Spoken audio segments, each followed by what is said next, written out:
Bonjour à toutes et à tous, bienvenue dans cette nouvelle vidéo qui est la suite du tutoriel numéro 1 sur l'utilisation du logiciel Armor Smith Designer, qui est un logiciel qui est absolument nécessaire si vous êtes un crafter de mousse comme moi ou si vous utilisez d'autres matériaux comme mon confrère cosplayer Iron Costume qui travaille sur de l'aluminium. C'est vraiment le logiciel par excellence. La dernière vidéo c'était de la théorie, maintenant on va passer à du concret, de la pratique, donc soyez bien attentifs sur la suite de ce tutoriel et comme ça vous aurez toutes les armes nécessaires pour pouvoir crafter dans de belles et de parfaites conditions. Vous êtes avec moi? Eh ben c'est parfait. Donc, alors, quand j'ai voulu programmer le logiciel d'enregistrement, j'ai eu un problème, je ne pouvais pas montrer mon explorateur de fichiers. Alors, j'ai pas voulu perdre de temps à comprendre, mais vous allez voir dans la suite du programme, c'est pas forcément essentiel. Partez juste du principe que vos fichiers Pepakura, je ferai une vidéo sur Pepakura Designer, ne vous inquiétez pas, partez juste du principe que les fichiers que vous aurez besoin sont au format .pdo ou .obj, mais on va travailler surtout sur des .pdo, ce sont les extensions des formats Pepakura. Voilà. Le Pepakura, je vous fais juste un petit aparté rapidement, c'est un logiciel qui vous permet de modéliser ou du moins de visualiser et d'éditer les fichiers en 3D en patron 2D. C'est comme si vous voyez un origami en version 2D et de pouvoir changer l'échelle et les paramètres pour pouvoir les mettre à la dimension de votre choix. Okay, c'est pas très compliqué, mais voilà. Partez du principe que les fichiers qu'on utilise, ce sont des fichiers au format PDO. Les autres fichiers, les autres extensions, OBJ ça peut fonctionner, mais tous les autres ne fonctionneront pas et ça sert à rien. Voilà. En Pepakura, quand on utilise un fichier, c'est au fichier .pdo. C'est la seule chose que vous devez savoir. Ok? Bien. Alors, on va commencer avec le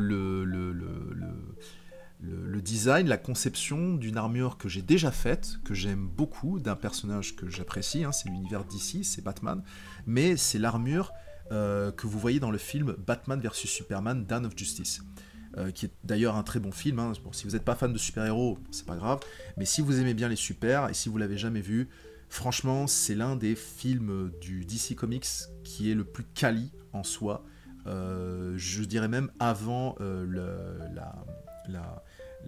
film Justice League de Zack Snyder, version longue, hein, pas la version courte évidemment. Et voilà, donc on va partir sur cette armure qui est vraiment très simple, hein, vraiment c'est extrêmement facile, n'importe qui peut la faire. Beaucoup de gens jurent par l'armure d'Iron Man, qui a aussi des patrons plus ou moins faciles, ça dépend des marques, ça dépend des modèles, mais pour moi, l'armure de Batman vs Superman, des fichiers que j'ai trouvés, c'est extrêmement simple. Je vous mettrai en lien de la vidéo les patrons de Batman vs Superman que vous pourrez utiliser pour vous amuser un peu si vous avez envie de faire justement de Batman vs Superman. Les fichiers Pepakura, vous en trouvez partout, vous en trouvez sur Etsy si vous avez un peu de sous ou si ce sont des fichiers qui sont rares à trouver. Sinon, vous pouvez en trouver sur Facebook, dans les groupes de Pepakura, vous en avez plein. Beaucoup de pays d'Amérique latine, Mexique, Pérou, Brésil. J'ai remarqué, il y a beaucoup de latins qui ont des groupes très actifs sur le Pepakura. C'est assez étonnant. Et il y a un groupe qui était vraiment phare, je me souviens, il y a plusieurs années, qui s'appelle Pepakura Library, librairie Pepakura, qui a été vraiment l'un des groupes les plus actifs dans le monde du cosplay jusqu'en 2019. Et passé Covid, c'est un groupe mort. Il y a son admin qui est un peu bizarre, il poste des trucs un peu chelous. Et personne n'est actif, quoi. Quand j'y retourne de temps en temps, c'est pour voir des vieilles publications qui ont été réactivées parce que quelqu'un a commenté. Genre, je vois publication de 2013. Oh, j'ai fait punaise, plus de 10 ans déjà. Je fait punaise. Enfin voilà. Je trouve que c'est un dead group. C'est dommage parce qu'il y avait vraiment une forte communauté. Les gens partageaient leurs fichiers. Il n'y avait vraiment aucune animosité. Maintenant, mon collègue Iron Costume vous confirmera ça. Il y a des groupes comme ça, Facebook, qui sont un peu morts. C'est pas pourquoi, donc... Enfin bref, c'est pas le sujet de cette vidéo. Là, c'est vraiment la pratique de notre armure. Donc, vous revenez sur votre logiciel Armor Smith Designer. et vous allez chercher vos patrons. Alors comme je vous ai dit en début de vidéo, je n'ai pas réussi à montrer mon explorateur de fichiers. Donc si vous avez les fichiers Pepakura, vous les avez enregistrés, je sais pas, on va dire, dans votre dossier téléchargement, après les avoir téléchargés depuis votre navigateur, eh bien vous allez dans le fichier navigateur. En fait c'est pas très simple, comme je vous ai dit dans la dernière vidéo, si vous êtes doué en informatique, vous saurez retrouver vos fichiers sans problème. Donc vous allez sur import. Donc moi je vais chercher mes dossiers, donc d'ici, Batman. Pensez à bien compartimenter vos fichiers. Moi je dois en avoir plus de 3000, si ce n'est plus, peut-être 4-5 000 fichiers, quelques doublons parfois, mais vous allez voir que quand vous avez plusieurs univers, si vous êtes comme moi, vous aimez collectionner un peu les fichiers Pepakura, si par exemple quelqu'un vous demande hey, « t'as pas les fichiers comme ça ?» À un moment oui, sauf les fichiers que j'ai achetés. Par respect pour le créateur, je ne partage pas les fichiers que j'ai achetés. Voilà, voilà, la personne a créé. Mais il y a des personnes qui les offrent comme ça. C'est des créateurs indépendants qui font des fichiers Pepakura, qui les offrent gratuitement. Là, à ce moment-là, oui. Mais quand c'est des fichiers protégés ou des fichiers que j'ai achetés, je ne me permets pas de les donner gratuitement. C'est la moindre des choses. Je pense que vous avez compris. Donc, je vais chercher mon fichier. Donc, j'ai un dossier spécial Batman versus Superman. En plus, j'adore cette version. Elle est parfaite. Voilà. Et donc... Voilà, les fichiers sont apparus, et ils sont apparus, voilà, dans cette zone-là ici, vous les avez tous. Donc, je vais vous les présenter rapidement, mais après on va les placer au fur et à mesure. Donc vous avez, vous avez vu l'image de Batman versus Superman, voilà à quoi ressemble l'armure. Donc vous avez les abdos, vous avez les avant-bras, vous avez un casque, et un deuxième casque qui a été fait en 2 versions, hein. C'est un créateur qui a fait ça. Tous les fichiers que je vous montre là sont gratuits, hein, c'est-à-dire je vous les mets en lien de cette description de la vidéo, mais ils ne sont pas protégés, c'est-à-dire c'est un artiste indépendant, un créateur indépendant qui les a fait lui-même. Je tiens à préciser cette information. Ensuite vous avez le tibia, ensuite vous avez la cuisse, et ensuite vous avez ma pièce préférée, comme je vous ai dit dans la dernière vidéo, la poitrine. Donc on va commencer par la poitrine. Et c'est là qu'on va les attacher à notre mannequin. Donc vous avez le bouton attache, et d'ailleurs vous restez un tout petit peu longtemps, et vous avez la description du bouton où c'est marqué Attach the part to the costume. Donc vous cliquez sur le bouton, et là vous avez plusieurs points d'attache qui sont paramétrés sur votre mannequin. Alors vous avez vu la manière dont je bouge mon mannequin, j'ai juste fait j'ai appuyé pas le clic gauche de ma souris, je l'ai oublié de le préciser sur ma précédente vidéo, mais au moins comme ça vous le savez. Vous appuyez sur le bouton droit, vous maintenez le bouton droit de votre souris et vous bougez dans les 3 plans de l'espace pour voir à quel endroit vous le positionnez. Là vous voyez la pièce en question, elle est toute petite, alors tout dépend aussi du paramétrage que le créateur a créé pour les dimensions, mais ça c'est pas un problème, ne vous inquiétez pas.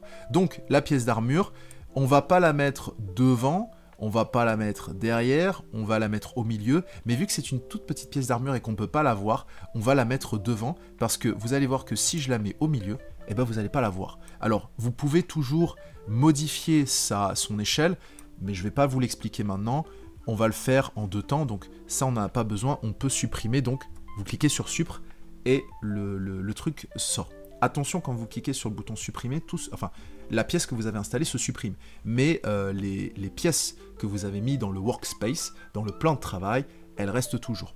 Sauf si vous cliquez sur delete, où là oui, toute la pièce, tout le workspace, la pièce dans le workspace dégage. Donc on reclique sur attache, et on va se mettre devant, et comme ça, on va faire d'une pierre deux coups, comme ça je vous montrerai comment translater, faire des rotations, et faire les tailles, hein, uniformes, non uniformes, ça va être très intéressant. Donc, vous êtes sur votre pièce d'armure, vous faites un clic droit, et vous allez sur la partie la plus importante, c'est l'échelle. Et vous allez sur Scale Part, Uniform. Et ça vous permet de modifier la taille de votre pièce de manière uniforme, c'est-à-dire dans les 3 plans de l'espace, règle de 3. Et pour augmenter ou diminuer, vous restez appuyé sur le bouton gauche de votre souris et vous montez votre souris, vous descendez, voilà, vous bougez dans les 3 plans d'espace et vous allez voir que votre pièce bouge. Donc, grosso modo, on va dire que la pièce est à peu près à taille humaine comme ceci, sauf que on va pas la mettre comme ceci. On a un mannequin, on va essayer de la positionner. Donc, qu'est-ce qu'on va faire? Vous cliquez dans le vide comme ceci, vous recliquez un bouton gauche sur votre sur votre pièce d'armure, vous faites un clic droit et vous cliquez sur Translate Part. Ça vous permet de translater votre pièce sur sur votre mannequin. Donc vous avez les 3 plans d'épaisse, X, Y, Z, et donc du coup, vous prenez le paramètre nécessaire pour monter, descendre, vous mettre sur le côté, et hop, voilà. Comme ça, ça vous permet de mettre votre pièce sur votre mannequin. Et voilà, c'est tout ce qu'il y a à faire. C'est vraiment, je vous dis, c'est un bijou de technologie. Vous gagnez du temps et vous aurez votre paramètre et vous aurez toutes les pièces. Alors, point important, et ça c'est pour ça que j'ai choisi ces pièces de Pepakura, vous allez voir, c'est noir. Alors, lorsque vous allez faire votre impression, vous cliquez sur Pattern Layout. Je reviens parce que j'ai fait ça un peu rapidement. Vous êtes sur Costume, vous allez ici sur cette petite onglet qui s'appelle Pattern Layout.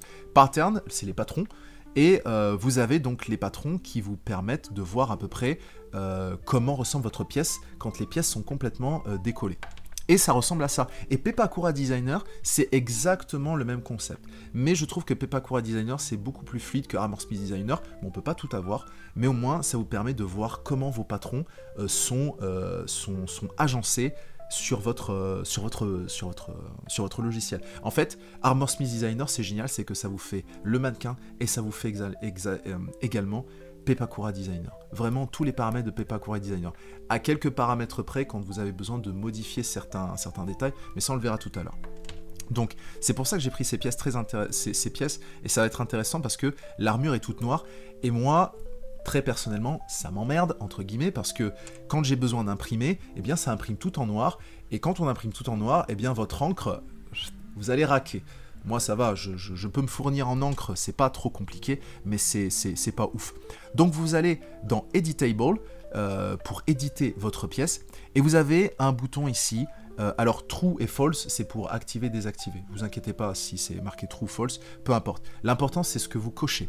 Et pour enlever le côté noir, pour avoir vraiment une pièce totalement transparente, eh bien vous cliquez 2 fois et vous avez votre pièce qui est totalement blanche. Et c'est beaucoup mieux parce que, en fait, elle n'est pas blanche, elle est transparente. C'est-à-dire que quand vous allez imprimer, il n'y aura que les bords qui seront imprimés. Ça vous évite d'avoir toute une pièce colorée et vous n'allez pas cramer votre encre parce que vous savez que l'encre, ça coûte plutôt cher et vous allez faire des économies. Franchement, il faut savoir que moi, je suis un gars extrêmement économe. Hein. J'essaye vraiment de trouver les meilleures solutions, pas pour que ce soit cheap ni de basse qualité, mais que vous ayez le maximum d'économies possible. Franchement, partie du principe qu'un cosplay, ça coûte cher. Et quand je dis cher, vous n'allez pas vous retrouver à manger des pâtes jusqu'à la fin de votre vie, mais il faut essayer de trouver les bons compromis pour faire le minimum en termes de finances. Mais tout en gardant quand même cette capacité de vous faire plaisir. Voilà.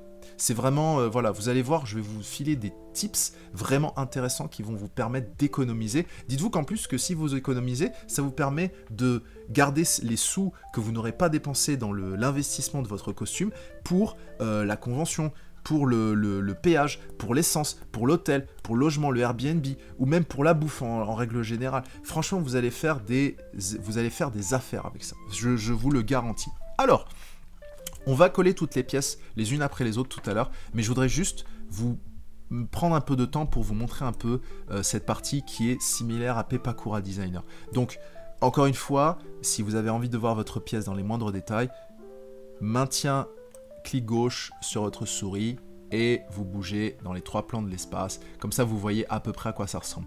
Donc, comme vous voyez, je vous ai dit que c'est vraiment une armure qui est très simple parce que comme vous voyez sur les pièces, on revient ici sur la fenêtre, eh bien, vous avez vraiment des pièces qui sont faciles parce qu'elles sont larges, elles sont grandes. Quand elles seront imprimées, vous aurez juste à les transposer sur votre mousse, à dessiner le contour de votre pièce sur la mousse, découper au cutter, éviter le ciseau parce que le ciseau, je trouve que c'est un peu dégueulasse en termes de découpe. Et après, vous collez. Ça, on en parlera sur la conception du costume. Vous allez suivre avec moi la conception de l'armure Batman vs Superman. Je trouve que c'est vraiment une armure géniale qui est très bien pour commencer. Si en plus vous êtes fan de DC et encore plus de Batman, vous allez vous éclater. Surtout si vous êtes un parent et que vous avez un enfant. Vous pouvez designer en plus le mannequin pour la taille de votre enfant. Vous lui mettez l'armure de Batman. Je peux vous assurer qu'à la kermesse de fin d'année, ça va faire tourner des têtes. Et en plus, votre enfant sera une star, vraiment. Mais ça, vous pouvez le faire avec n'importe quel personnage. Franchement, c'est un game changer. Si un jour chez des enfants, je peux vous assurer qu'ils auront des costumes au moins une fois tous les 6 mois. J'espère que l'épouse que je n'ai pas encore va pas m'emmerder avec ça. Mais bon, ça c'est pour une autre histoire, on verra plus tard. Donc voilà, comme je vous ai dit, c'est vraiment une pièce impeccable. Vous voyez, rien que le dos, c'est une pièce complète. C'est génial. Alors, ne vous inquiétez pas quand vous voyez les petits détails comme ça, comme ceci.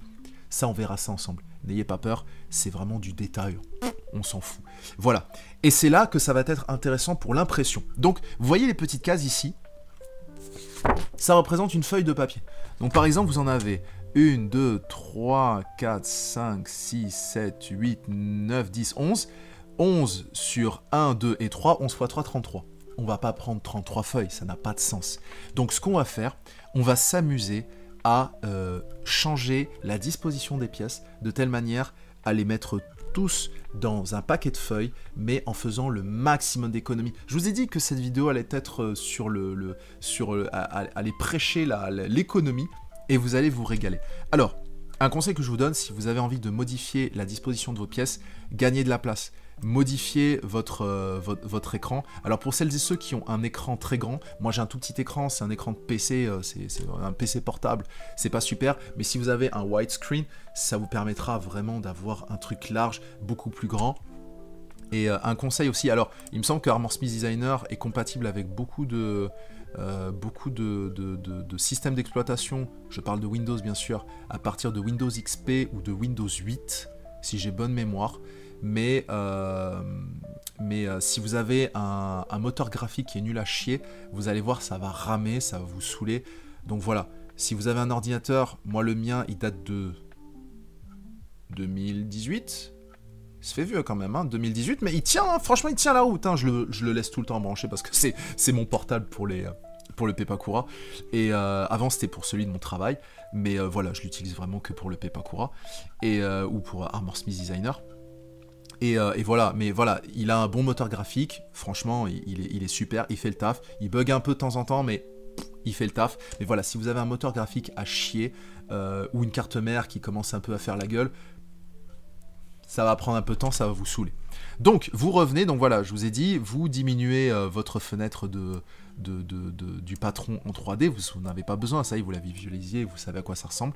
C'est là que ça va être intéressant pour la disposition des pièces. Alors, donc par exemple, j'aime bien commencer par les grosses pièces. Donc, ce que vous faites un clic droit, et vous faites Translate, et là vous voyez, vous avez une croix qui se met, ça vous permet de déplacer vos pièces à votre guise. Alors, quand c'est dans l'espace noir comme ceci, c'est les zones qui ne sont pas imprimables. Les parties qui sont en rectangle comme ceci, ça représente vos feuilles de papier. Donc vous avez bien compris que toute cette zone sera imprimable et toute la zone noire sera pas du tout imprimable. Ok ? Bien. Donc moi ce que j'aime faire, c'est commencer par les grosses pièces. Pourquoi ? Parce que les petites pièces, vous pourrez les disposer de telle manière à ce que les vides qui ne sont pas comblés, vous pourrez les combler avec ces petites pièces-là. Ok ? Bien. Donc, vous dégagez les petites pièces qui ne servent à rien. Vous pouvez bien sûr faire d'une pierre deux coups. Non, pas ça. Vous maintenez le clic gauche de votre souris et vous sélectionnez tous les éléments et vous avez juste à cliquer sur n'importe quelle pièce et hop, ça les fait tous déplacer en même temps. Ok ? Bien. Et maintenant, on va jouer sur la rotation, maintenant que vous savez comment translater les pièces. Sur la rotation, donc on refait un clic droit et on fait Rotate. Et à ce moment-là, eh bien, vous cliquez comme ceci, pareil, clic gauche, et hop, vous faites votre rotation sur ce que vous voulez. Donc, vu que c'est une pièce qui est très large, on va pas s'amuser à découper la pièce. On peut la découper, c'est le bouton qui s'appelle Join Cut, mais honnêtement, on n'en a pas besoin. On va s'amuser à la garder entière, à la garder intègre, et après, quand vous aurez imprimé vos pièces, eh bien, vous aurez juste à joindre les feuilles Bristol comme ceci, et vous mettez un coup de scotch, et après, voilà, un coup de scotch avant et arrière, comme ça vous avez la pièce en entier sur les deux feuilles, et après, découpage au ciseau, emballer, c'est pesé. Donc, Rotate, on l'a fait, ça m'a l'air d'être plutôt pas mal. Alors oui, c'est vrai que quand vous cliquez deux fois, ça fait une rotation d'une certaine manière, mais honnêtement, on n'en a pas besoin. Donc vous faites votre rotation comme vous le souhaitez, donc moi je vais le mettre de cette manière, et on va le retranslater pour le mettre le plus proche possible. Partez du principe que la feuille, ou du moins le rectangle qui est en haut à gauche, est la première feuille qui va s'imprimer, d'accord ? dans certaines imprimantes ou certains paramètres d'imprimante, ils commencent par la dernière feuille d'impression. Moi, il me semble que ça commence par la première, c'est-à-dire celle en haut à gauche, alors que des fois, elle peut commencer par celle en bas à droite. Ça n'a aucune espèce d'importance. Mais c'était juste pour vous préciser que c'est toujours intéressant de commencer par les feuilles du haut en bas. Parce qu'en fait, si vous changez votre disposition, vous voyez, ça augmente en fait. Et c'est pas intéressant. Nous, ce qu'on veut faire, c'est de faire dans l'économie. Donc, commencez par la première feuille en haut à gauche. Ok? Bien, donc, alors, ça m'a l'air plutôt pas mal. Vous voyez que là, on a déjà 1, 2, 3, 6, plus un tout petit ici, 7. Donc, on a déjà 7 feuilles qui sont prises. Ok. Et c'est là que on va s'amuser à translater toutes les autres pièces. Hop là, j'ai mis translater, hop là. Ah non, ça c'est un titre, on s'en fiche. Oui, des fois il y a des titres, enfin les noms des fichiers où vous avez les crédits des créateurs. Voilà, c'est pour ça que ça s'est inséré, mais ça n'a pas d'importance. Donc on va tous les insérer et après on va faire en sorte de les imprimer juste après.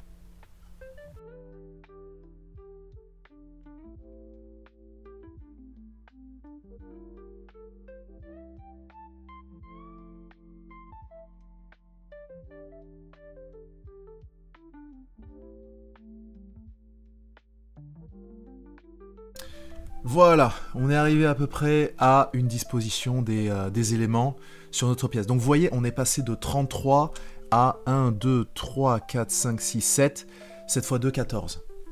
Ce qui est beaucoup mieux. Et puis en plus, ça allait s'imprimer, mais ça allait imprimer du vide. Donc ça ne servait à rien. Et vous allez gagner du temps. Donc voilà, toujours commencer par les grosses pièces, et après, vous prenez les petites et vous les insérez un peu de telle manière à les serrer au maximum. Attention quand vous les serrez, parce que c'est souvent un truc qui m'arrive. Parfois, vous pouvez avoir des petits... Alors là encore, j'ai été plutôt bon. Mais par exemple, vous pouvez avoir des superpositions comme ceci. Et quand vous vous éloignez, de loin, vous ne les voyez pas. Alors que si vous vous rapprochez, vous voyez, on voit un tout petit détail comme ceci. Donc hop, vous vous déplacez juste de telle manière à ce que ce soit... voilà. Là, par exemple, je l'ai encore déplacé et ça a touché son conjoint juste à côté. Donc... on va décaler celui-là un tout petit peu. Alors, je ne pense pas... J'ai essayé de déplacer un peu, de faire une rotation, mais je pense que la pièce est un peu trop large pour qu'elle prenne... Oui, c'est bien ce qui me semblait. Ça ne peut pas prendre une feuille à lui tout seul. Donc, du coup, j'ai un peu triché. Je l'ai inséré à son voisin juste à côté. Voilà, de telle manière à ce qu'on ne déborde pas trop. Voilà. Alors, vous savez, ça peut se jouer à un poil de fesse, hein. Par exemple, là, vous voyez, ça se touche à pas grand-chose, mais voilà, ça ne perturbera pas votre découpe. Alors, vous avez vu que cette pièce-là est quasiment symétrique à celle-ci. Quand vous voyez la pièce, en fait, c'est la pièce du cou, et c'est exactement la même. En fait, on n'en a pas besoin, parce que vous avez vu, toutes les pièces, je les sélectionne toutes, vous avez vu, c'est quasiment une moitié. Ça sert à rien, en fait, d'imprimer leurs opposés, parce que tout ce que vous avez à faire, quand vous avez leur pièce, exactement, vous avez tout compris, il suffit juste de retourner la pièce, et vous avez sa symétrie.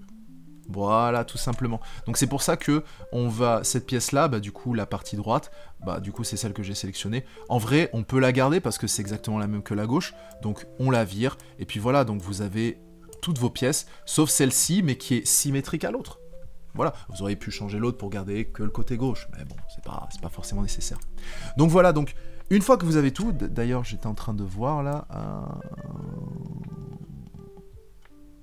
voilà, ça joue un poil de fesse des fois. Bon, après on a l'œil, on n'a pas.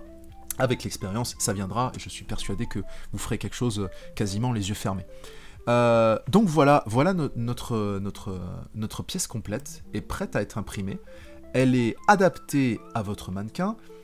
Les patrons ont été sélectionnés de telle manière à ce que vous gagniez du temps. Tous ont été disposés de telle manière à ce que vous puissiez l'imprimer sans problème. Et maintenant, on va passer à l'impression. Alors, c'est très simple.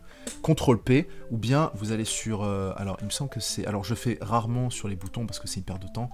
Il me semble que c'est Print. Voilà, CTRL-P, tout simplement. Et voilà, alors, moi, j'ai une... Alors, peut-être que je pense que vous ne le voyez pas. Mais voilà, quand vous allez sur votre fenêtre d'impression, je vais juste vérifier sur OBS si ça s'affiche. Non, c'est bien ce qui me semblait, ça ne s'affiche pas. Alors, quand vous allez sur votre... De toute façon, tout dépend de votre ordinateur et de votre logiciel d'impression. Mais quand vous imprimez, imprimez-les en noir. éventuellement, en faisant l'économie d'encre, il me semble que vous pouvez faire une économie de 30 ou 40%, un truc comme ça. Il y a un bouton qui peut s'exécuter. Vous avez rien d'autre à faire, pas besoin de changer en paysage, portrait, rien du tout. Et tout ce que vous avez à faire, eh bien vous cliquez sur OK, imprimer, et ça s'imprime. Voilà, c'est tout. Franchement, il y a rien d'autre à faire. Je vais pas l'imprimer parce que j'ai en fait mon patron j'ai déjà imprimé mes patrons en fait, ils sont déjà imprimés. Et quand vous les imprimez, alors, c'est vrai que je l'ai pas précisé en début de vidéo, mais on va faire d'une pierre deux coups. Les papiers que vous allez utiliser pour l'impression, ce ne sont pas des papiers de 90 grammes par mètre cube.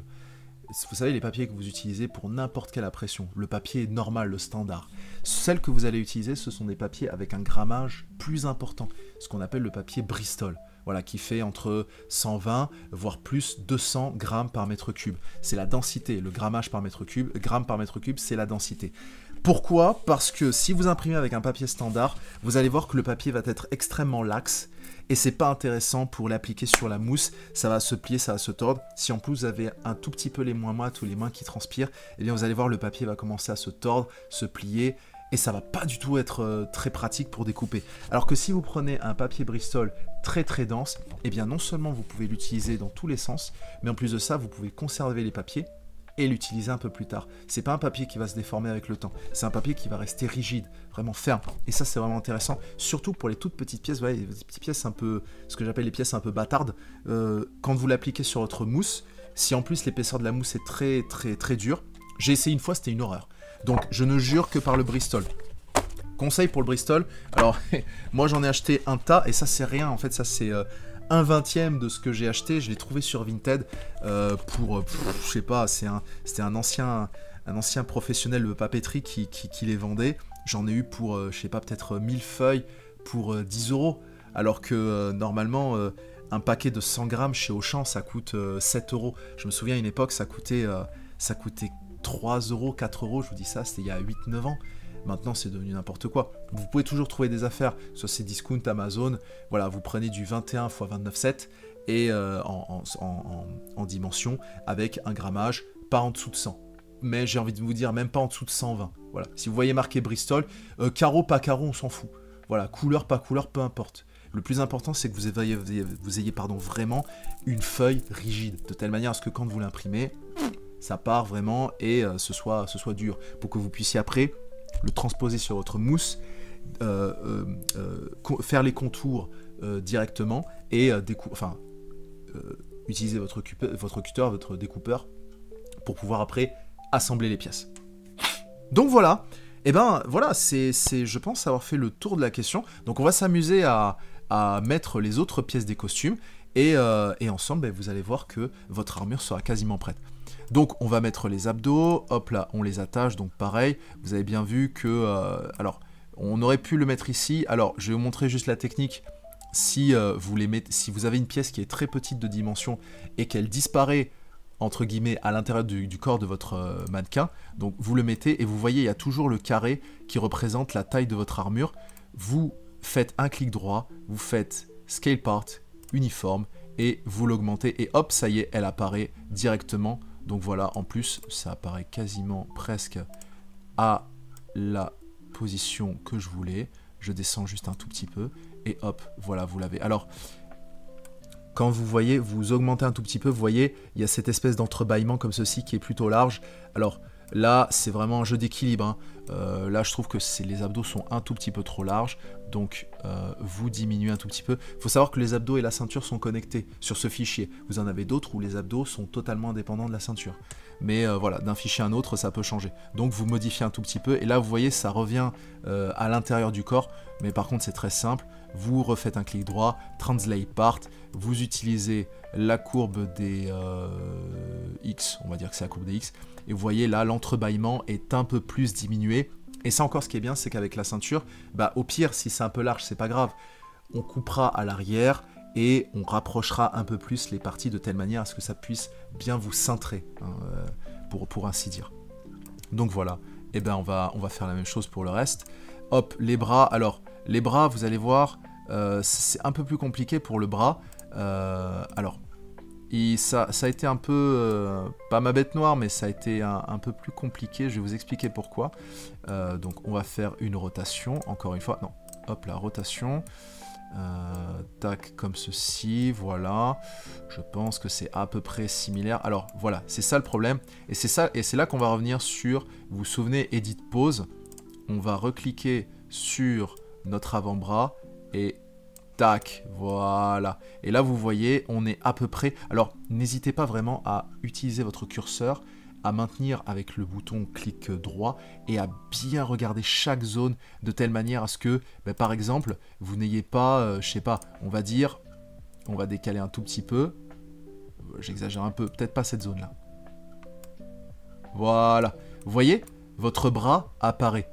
Inutile si vous faites une armure et que votre bras apparaît. Alors, il peut apparaître un tout petit peu, mais l'idée c'est que vraiment il y ait le moins de votre corps visible. Et là vous voyez, bon, le poignet a pas l'air d'être trop large, parce qu'il ne faut pas non plus que ce soit trop large. Si vous portez un gant pour votre armure de Batman vs Superman, faut pas que votre main paraisse petite, ça va sembler un peu ridicule. Si vous voyez les Space Marines, vous voyez, ils ont des avant-bras énormes et des petites mains. Ça a pas de sens. Enfin, ça a pas de sens dans le cosplay, dans votre armure. Mais voilà. Et pareil, là, on voit que ça a été, on voit que le bras a été changé. Ça, comme pour la ceinture, on pourra toujours s'amuser à réduire une fois que le bras sera découpé pour essayer de le mettre dans une position, dans une mesure qui sera adaptée à votre morphologie. Ok. Alors, le casque, je le ferai à la fin, parce que souvent, ça aussi, c'est une pièce que j'aime bien. Le tibia, donc pareil, hein, on met, donc vous connaissez les bails, une fonction uniforme, on augmente, voilà. Tight, la cuisse, on la met ici, encore une fois, c'est une pièce qui est cachée par la morpho du personnage. Voilà, tac, on augmente. Alors, putain, je suis bon, hein, franchement, un tout petit peu large, mais bon, on va dire que grosso modo, c'est plutôt pas mal. Et ensuite, le torse, le torse, on l'a fait. Donc voilà, vous avez toutes vos pièces qui sont... non, toutes vos pièces, mais non, il manque le casque. Alors le casque, pour moi, c'est la partie la plus délicate. C'est la plus délicate parce que elle dépendra de la forme de votre personnage. Je me suis fait avoir une fois, j'avais fait un Master Chief, où le casque, je l'avais mal positionné, je pensais qu'il était parfait, et en fait non. C'est pour ça que je vous ai dit que prenez... alors, je vous avais dit de prendre au niveau des extrémités de votre oreille, mais en fait, j'aurais peut-être dû le préciser un peu plus, c'est très bien pour ça d'ailleurs que j'ai fait un deuxième tuto. Quand vous faites la circonférence de votre tête, de votre mannequin, prenez plutôt l'extérieur de vos oreilles. Pourquoi? Parce que si vous prenez l'intérieur, c'est-à-dire à l'intérieur de vos oreilles, excusez-moi, je vous ai montré avec mon bonnet, si vous prenez l'intérieur de vos oreilles, quand vous allez mettre votre casque, vos oreilles seront comprimées par la forme de votre casque, ce qui n'a pas du tout de sens du tout. Donc, prenez vraiment la circonférence de votre tête, oreille incluse. Et ça se joue à 1 à 2 cm, je peux vraiment pas vous dire... c'est vraiment, faut faire des tests, d'accord? Donc, vous prenez le casque. Alors, le gars a eu 2 versions de casque. On va prendre la version 2. C'est souvent des versions qui sont un peu améliorées par rapport à leur version 1. Et là, vous allez voir, quand on l'a sélectionné, alors, ça s'est mis automatiquement à l'arrière. Bon, ça n'a pas d'importance. Vous faites juste Rotate Part et vous le tournez de telle manière à ce que ça puisse rentrer, voilà, sur votre tête. Alors, il y en a pour qui la mesure de la tête est déjà paramétrée. Et il y en a d'autres, vous aurez besoin d'augmenter, diminuer, mettre de côté, voilà. Alors, donc là, par exemple, on est pas mal, voilà, mais vous voyez, ma tête virtuelle dépasse de tous les côtés, ça n'a pas de sens. D'ailleurs, les yeux ne sont pas bien positionnés, donc on va faire une translation, on va diminuer un tout petit peu, et... tac, tac, voilà. Là, on est bien, mais... Vous voyez que sur les côtés, c'est encore pas très large. D'ailleurs, j'ai diminué un tout petit peu, mais n'oubliez pas que la forme de votre tête, il ne faut pas que ça touche complètement. Il faut que ça apparaisse. Il ne faut pas que ça apparaisse complètement. Il faut vraiment que ce soit... faut pas voir aucun signe du haut de la tête. Donc, on va voir si on peut augmenter un tout petit peu. Donc, clic droit encore une fois, Scale Part, Uniform, et on va essayer de l'augmenter. Et on va essayer d'éviter de faire l'erreur qu'on a faite avec mon Master Chief à l'époque, c'était de faire une grosse tête. Donc, techniquement, ça a l'air plutôt pas mal, mais vous voyez encore une fois que les oreilles dépassent encore et on a une partie du crâne au niveau temporal qui touche un peu notre mousse fictive. Donc comment on va faire pour modifier juste sur les côtés et pas toutes les dimensions? Eh bien c'est là qu'on va aller, hop là, sur Scale, Part, et on va pas aller sur Uniforme, on va aller sur le non uniforme. Et vous pouvez choisir n'importe quelle face. Vous voyez, quand je place mon curseur, les couleurs changent, à la différence de Uniforme, où là c'est tout qui est en orange. Alors que si je vais sur non uniforme, c'est juste les faces qui m'intéressent. Et quand vous cliquez sur une face, eh bien c'est la face opposée aussi qui va s'augmenter. Si par exemple j'augmente la droite, eh bien la gauche aussi va s'augmenter. Si j'augmente le haut, le bas aussi va augmenter. Et vous avez compris pour l'autre face. Eh bien je vais vous montrer, on va prendre de haut. Donc hop là, je prends sur les côtés et vous voyez, tac, ça s'élargit comme ceci. Alors bien sûr, vous pouvez aller à l'infini, mais l'infini ça sert à rien bien sûr. Donc vous pouvez choisir d'aller à gauche, à droite, en haut, en bas, et vous voyez, vous pouvez faire en non uniforme, de gauche, droite, haut, en bas. C'est, encore une fois, c'est vraiment une application, c'est un game changer. Vous pouvez pas vous en passer. Une fois que vous l'avez, c'est intemporel. Moi, je ne peux pas travailler sans Armorsmith Designer pour faire une armure. C'est impossible. Impossible. Me faire chier là à prendre un fichier Pepakura, à mesurer, voir si c'est bon, voir si... Oh non, c'est lourd. C'est lourd. Et ça, franchement, c'est vraiment un game changer. Donc là, vous voyez, par exemple, je trouve que le casque est beaucoup trop large. Alors, si vous n'avez pas envie de vous emmerder à revenir sur vos paramètres, vous cliquez sur... alors, il me semble que c'est CTRL-Z, si je me souviens bien. Voilà, CTRL-Z. Hop là, sur tous les paramètres que vous avez fait, sinon, hop, vous faites ça, tac, tac, tac, tac, tac, tac, voilà, vous revenez, voilà. Donc ça, c'était la mesure de départ, donc on va juste augmenter un tout petit peu, hop là, on remet sur Scale Part Uniform, et hop, on va augmenter juste un tout petit peu, voilà, on va descendre un peu, parce que je trouve que les yeux sont un peu bas, mais pas trop, parce que vous voyez, hop, le haut du crâne, je vous monte un tout petit peu, le haut du crâne commence à apparaître, voilà, il faut vraiment que ce soit une toute petite limite. Alors, vous allez me dire, oui mais tu vas l'imprimer, mais ta tête va un peu... la mousse va pas apparaître bien sûr à travers ma tête, bien sûr que non, mais ça va se faire un espèce de côté gondolé. Alors, c'est là encore une fois, vous faites un petit jeu d'équilibre. Faut pas que votre personnage et non plus ressemble à un pop, c'est enfin une figurine pop hein, pour celles et ceux qui connaissent, mais c'est vraiment d'essayer de se dire que vos oreilles seront peut-être un peu comprimées, mais partez du principe aussi que vous avez pris votre tête avec la circonférence de vos oreilles incluses. Donc même si votre tête est un peu large, même si votre tête n'est pas très large, au moins vous aurez vos oreilles qui respirent. Et pour peu que vous ayez des oreilles qui sont décollées un peu comme Danny Boone, eh ben, au moins vous pourrez enfiler votre casque et passer votre journée sans avoir les oreilles qui se collent et qui vous empêchent un peu de respirer, entre guillemets. Donc voilà. Après, encore une fois, faites des tests. Faites des tests. C'est pour moi la meilleure façon de voir comment est-ce que vous pouvez gérer votre armure. Et encore une fois, la mousse, c'est vraiment un matériel qui est malléable et qui bouge dans tous les sens. Donc même si vous êtes un tout petit peu comprimé, c'est pas grave. Le plus important, c'est que vous vous sentiez à l'aise. Voilà, ne vous dites pas que vous allez faire une armure et qu'à la fin de la journée, vous allez douiller. Sinon, voilà, c'est quelque chose à un peu anticiper avant de lancer une armure, ou même de partir pour un shooting. Donc voilà, donc j'ai enlevé un peu de muscle temporal, il y a un peu d'oreille, mais voilà, c'est pas désagréable. En tout cas, moi, c'est mon point de vue personnel. Encore une fois, faites des tests de votre côté et vous serez assuré de la qualité de votre travail. Eh bien, messieurs, dames, je pense qu'on arrive au terme de cette vidéo. Alors, quand vous avez votre armure, faites un 360 comme ceci, vous reculez un peu et vous voyez, vous regardez votre image de référence, vous voyez si c'est à peu près égal et vous vous dites, bah voilà, ça a l'air d'être plutôt équilibré, vous n'avez pas des abdos qui sont trop larges ou trop petits, ou une poitrine qui est plus grande que votre tête, ou des bras qui sont pas du tout proportionnels au reste du corps. Et un conseil que je vous donne, quand vous faites une conception de Pepakura, n'imprimez pas le jour même. Attendez le lendemain. C'est quelque chose qui m'arrive souvent. J'ai besoin d'attendre le lendemain avant d'imprimer. Pourquoi ? Parce que mon œil change Et ma perception de l'armure sur mon mannequin change également.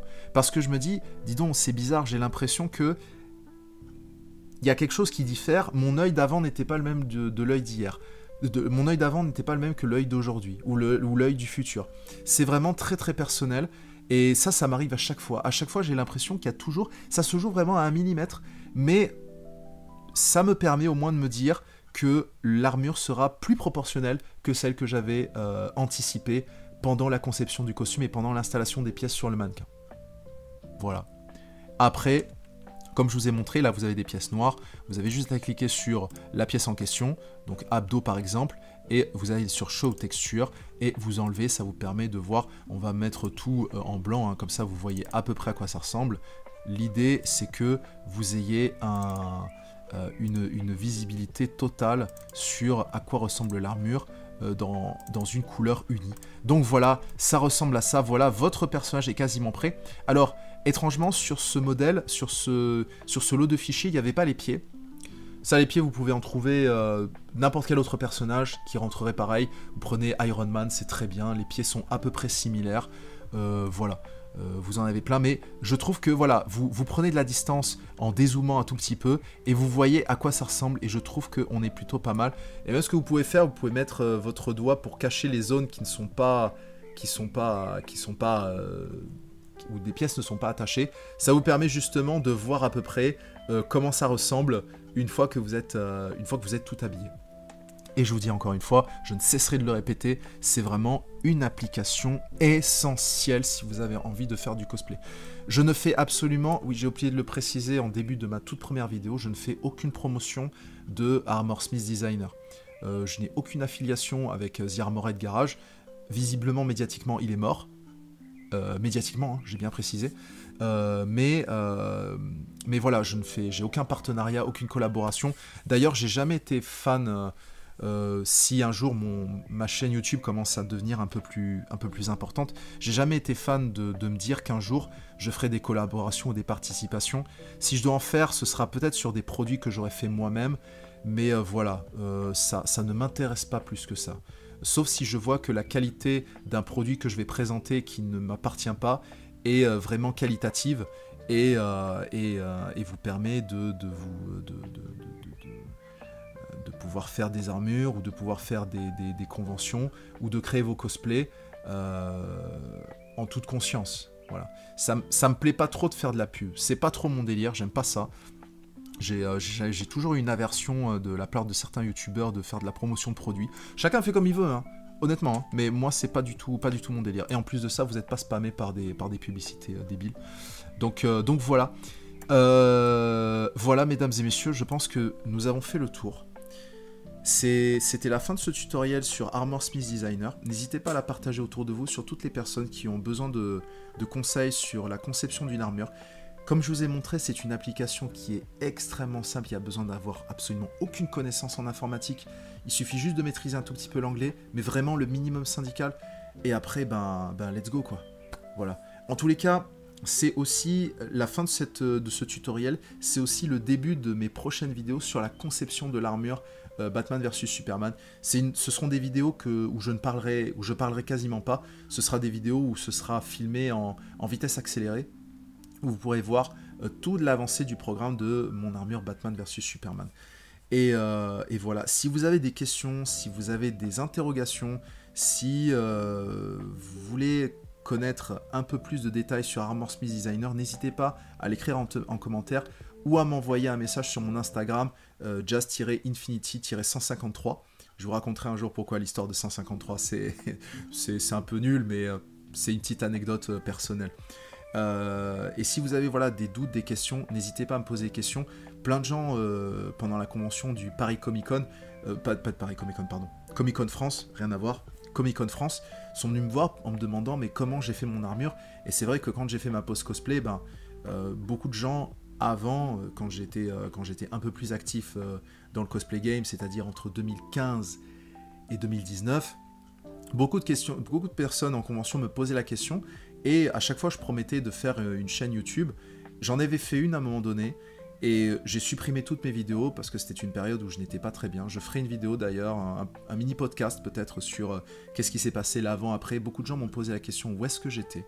Et voilà, et j'avais promis que je ferais des tutoriels sur la création d'une armure ou sur l'utilisation des logiciels nécessaires pour pouvoir concevoir et habiller votre personnage et après concevoir votre propre armure en utilisant Pepakura Designer ou Armor Smith Designer. C'est la fin de cette vidéo, j'espère que ça vous a plu. J'espère que ça vous a plu. N'hésitez pas à la partager autour de vous. Et encore une fois, je vous souhaite bonne chance. Amusez-vous bien, c'est le plus important. Ne vous mettez pas la pression quand vous faites des armures. J'entends beaucoup de personnes qui se mettent la pression. Franchement, faites ça. Plaisez-vous dans la conception de votre armure. Même s'il y a des moments de mood où vous n'êtes pas dans le truc, faites une pause. Et vous allez voir, ça revient très vite. Comme je dis toujours, chasser le naturel, il revient au galop. Voilà. Prenez soin de vous, bonne chance, bon courage, et je vous dis à la prochaine. Ciao.